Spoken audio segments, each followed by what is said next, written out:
Welcome to TechLeaper channel, and in today's video I'm going to show you how to change sound output in your Samsung TV. So after open the TV, you can find this home screen. From here just go to left and then scroll down and open up your settings app.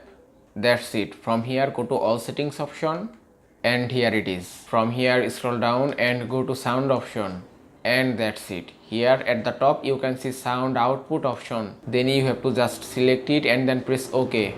And that's it. Now here you can find 4 options of sound output: TV speaker, Bluetooth device, receiver or optical, and Bluetooth speaker list. From here you can choose any option as you want. Suppose if you have any Bluetooth speaker or Bluetooth devices, then you can choose your Bluetooth speaker list. You can also connect your receiver optical cable from here. Also, if you want to set TV speaker, you have to just select it and then press OK button from your remote.